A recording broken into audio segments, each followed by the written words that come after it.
조에게 물어봐 시간이 왔습니다. 자, 질문하세요. 그 평소에 가슴 이제 정확한 포즈로 네. 운동을 해가지고 네. 계속 중량이 늘어나요. 네. 근데 가슴 크기는 펌핑했을 때만 커지고 펌핑이 빠지면 바로 다 수축이 되는데 네.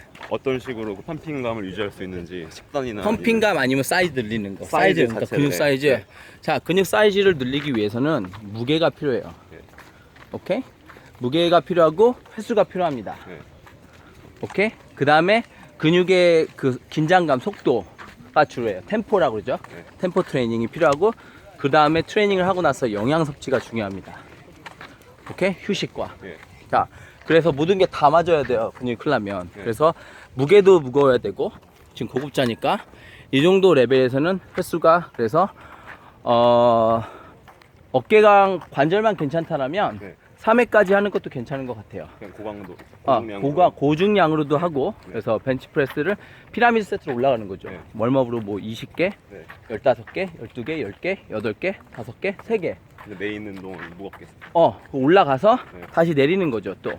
그 다음에 뭐 다시 5개, 8개, 10개, 12개. 그래서 모든 힘도 만족시키고 힘이 늘어야지 횟수를 많이 하니까. 네. 또 횟수를 많이 해야 펌핑이 되니까. 그래서 다양한 각도로 자극시켜주고. 그래서 뭐 벤치프레스도 하고, 인클라인도 하고, 네. 디클라인도 하고, 최소한 그 3개는 해주고. 네. 그 다음에 횟수도 3회에서 20회 레인지에서 해야 돼요. 네. 오케이? 그래서 네. 주로 메인으로 3회에서, 그러니까 하이퍼트로피는 근비대는 8에서 12가 보통 대부분 하이퍼트로피가 맥스니까. 네. 그래서 8에서 12회 전체 운동의 한 50%. 네. 그래서 3회에서 8회 정도는 전체 운동의 한 25% 정도. 오케이? 네. 그 다음에 나머지 이제 펌핑 맨 마지막에 네. 펌핑하면서 가벼운 무게로, 너무 가볍지 않고 패시아를 스트레칭 할 수 있는 강도에서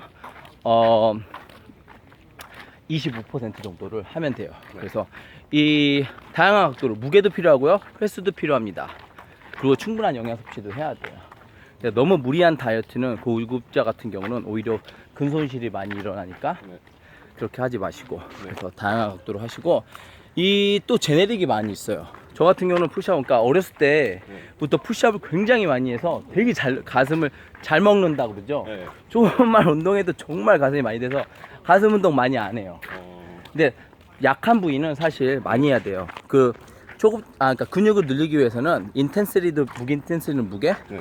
프리퀀시가 굉장히 중요합니다. 어떤 사람은 벤치프레스가 일주일에 한 번 해서 좋아지는 사람이 있고, 네. 어떤 사람은 6번 해서 좋아질 수 있어요. 그래서 최대 일주일에 15회까지 트레이닝 해도 돼요. 가슴 네, 오버 트레이닝 아니니까. 그래요? 그러니까 하루에 두 번씩 맨날 하는 거예요. 그래서 되게 많은 사람들이 오류를 범하는 게 친구 따라하기. 네. 사람마다 달라요.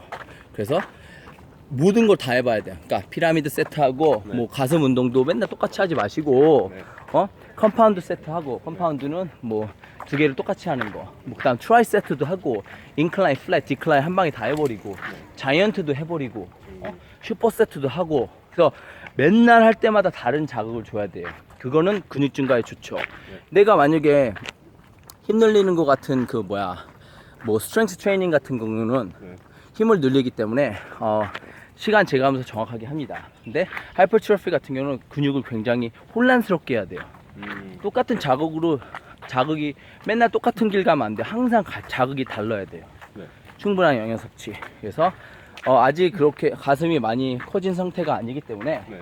되게 많이, 그리고 발전 가능성도 있고, 또 팔이 괜찮기 때문에 삼두근이 강할 거예요. 그래서 가슴을 잘 키울 수 있는 가능성이 많아요. 네. 다른 질문 있어요? 네.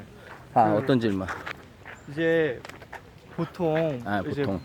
그 딜레이 머슬 소어니스라 어. 해가지고 어. 이렇게 소어한 게 있잖아요. 네, 쏘한 게. 그리고 그거를 원래 운동해줘서 풀어야 된다고 하잖아요. 운동과 영양과 휴식. 휴식. 근데 그 네. 풀어줘야 된다는 그 경계선이 어느 정도 되나요?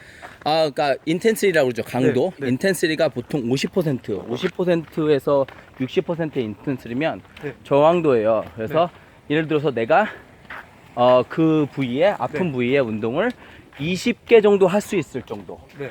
무리 안 가고. 아, 내가 예를 들어서 가슴이 아프다. 네. 그러면 한 푸시업을 20개 할 수 있을 정도면 로우 인텐스 트레이닝입니다.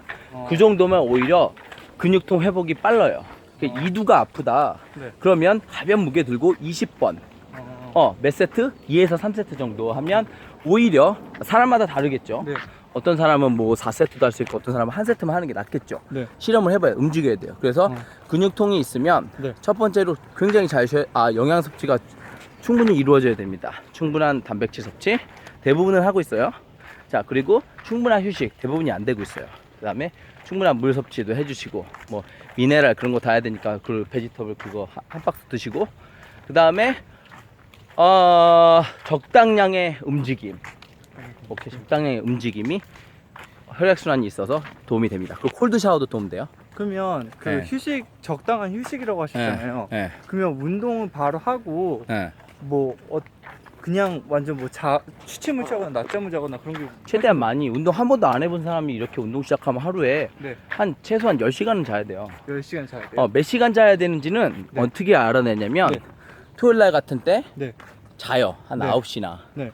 토요일 날 같은 시간에 9시에 자갖고 일어나. 일요일 날 6시가 됐든 7시, 8시간 되면 필요하잖아. 자잖아요. 네. 알람 없이 네. 일어나는 시간이 중요합니다. 누구는 7시간 만에 충분히 회복이 되겠고 네. 뭐 적당량의 스트레스를 받는 사람, 네. 굉장히 뭐 신체적으로 많은 스트레스를 받는 그런, 예를 들어서 뭐 컨스트럭션 하는 네. 분들은 네. 더 많은 양의 휴식이 필요하겠죠.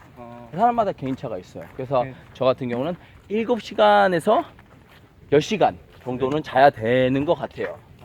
저는 어떤 날은 7시간 자고 어떤 날은 8시간 반 자고 어떤 날은 9시 재고. 그래서 저는 충분히 일어나야 되는 시간보다 대부분 9시간에서 한 10시간 전에 잘 준비해요. 오케이? 네. 네, 잠 준비 딱 시작해서 잠 바로 들지 않거든요, 대부분. 네네네. 오케이? 네. 자, 그래서 오늘 서머리를 한 번 더 하자면, 근육량이 운동을 세게 하는데도 많이 빠지신 분들, 그러니까 체중 감량이 너무 많이 이루어져서 일주일에 한 2kg 이상 이루어져서 근육량이 빠졌다 라시는 분들은 단백질 섭취량 올리세요. 운동 세게 하는 분들. 근데 운동을 약하게 하면서 근육량이 빠졌다, 되게 많이 빠졌다. 그럼 단백질 섭취 약간 올리고 운동도 세게 해야 되겠죠. 자, 그렇게 하면 되고요. 근데 내가 체중이 굉장히 많이 빠지고 근육량도 빠졌다, 단백질 섭취가 충분한데, 그러면 운동을 세게 해야죠. 그래서 개인차는 다 있는 거고, 그 다음에 무리하지 않게, 그래서 몸에서 할 수 있는 정도로